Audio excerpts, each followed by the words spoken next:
नमस्कार, आप देख रहे हैं सिटी पोस्ट लाइव। मैं हूं सृष्टि राज। भोजपुर के बिलौटी गांव में भरत भूषण तिवारी एनकाउंटर अब सत्ता, संवेदना और सामाजिक समीकरणों की राजनीतिक प्रयोगशाला बनता जा रहा है।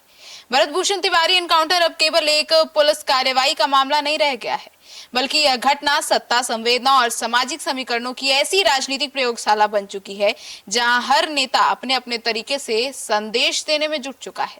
अब आइए जानते हैं कि आखिर भरत भूषण एनकाउंटर पर राजनीतिक फैसले और बयानबाजी का दौर तेज हो गया है और क्या है इसके मायने। हमारे सहयोगी पत्रकार रवि सर, क्या है इसके मायने? देखिए, भरत तिवारी की मौत के बाद सबसे पहले बयान केंद्रीय मंत्री जीतन राम मांझी का आया। आपने देखा होगा, जिन्होंने पुलिस कार्रवाई को सही ठहराया। फिर नागमणि ने इस अगड़ा पिछड़ा की लड़ाई में बदलने की कोशिश की और इसके ठीक उलट केंद्रीय मंत्री चिराग पासवान बिलौटी पहुंचे, परिजनों से मिले और पूरे मामले को हत्या बताते हुए पुलिस प्रशासन पर गंभीर सवाल उठा दिए। इसके बाद बिहार सरकार के मंत्री अशोक चौधरी भी बिलौटी गांव पहुंचे और पीड़ित परिवार के साथ खड़े नजर आए। तो आप समझिए कि अब एनडीए में अब इस तरह के घड़े दिखाई दे रहे हैं। जी सर, सवाल यही है कि आखिर एनडीए में इतने सारे घटक दल हैं और सबके अलग अलग राय हैं।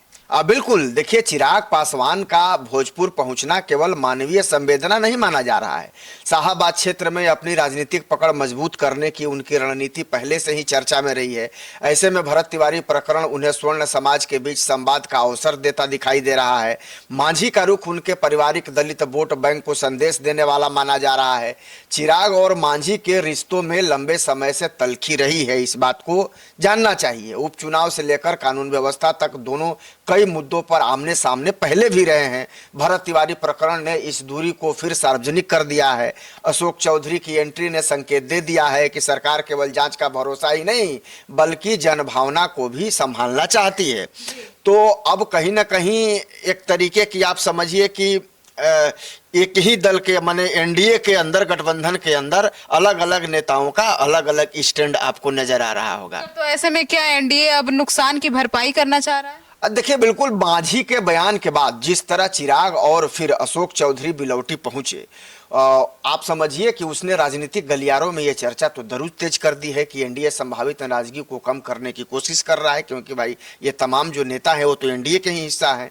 खासकर उस समय जब उपचुनाव और आगामी राजनीतिक चुनौतियां सामने हैं। अब ऐसे में भाजपा की बजाय सहयोगी दलों के नेताओं को आगे करने की रणनीति भी इस नजरिए से देखी जा रही है।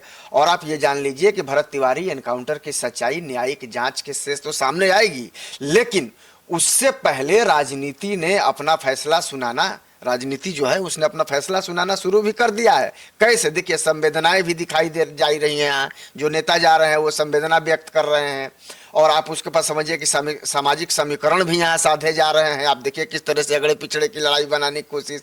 बिलौटी की यह घटना बता रही है कि बिहार में अब हर बड़ी घटना सिर्फ कानून का विषय नहीं रहती बल्कि चुनावी गणित और राजनीतिक संदेश का माध्यम भी बन जाती है। और कहीं ना कहीं यहाँ भी यही होने जा रहा है।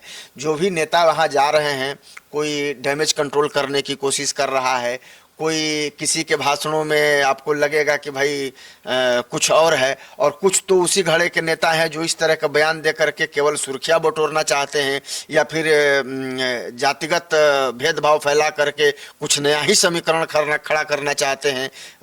तो इस तरह की तो चीज़ें सामने आ रही हैं।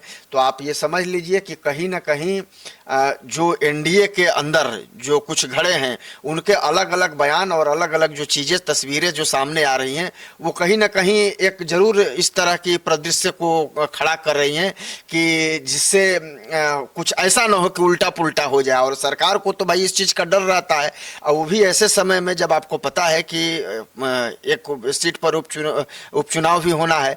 तो इस समय में कहीं ना कहीं मुश्किल जरूर दिखाई दे रही है, लेकिन सरकार के पक्ष में ये जरूर कहा जा रहा है कि सरकार जो है इसके न्यायिक जांच के आदेश दिए हैं और पूरे मामले का जो है दूध का दूध और पानी का पानी हो जाएगा और जो दोषी हैं उनको सजा जरूर मिलेगी। ये अलग बात है कि कुछ लोग इसे जातीय रंग देने की कोशिश कर रहे थे, लेकिन सरकार के संदेश के बाद उनके मंसूबों पर पानी फिर गया है। तो सुना आपने, तो अब देखना दिलचस्प होगा कि जांच की रिपोर्ट ज्यादा असर छोड़ती है या फिर नेताओं की यह राजनीतिक सक्रियता। वैसे भी जब भी ऐसे मामलों पर ज्यादा राजनीति होती है तो गुनहगारों को सुरक्षा मिल ही जाती है। अब राजनीति का ही कमाल है कि दोषी पुलिस वालों को ही सही ठहराने और बचाने की कोशिश शुरू हो चुकी है।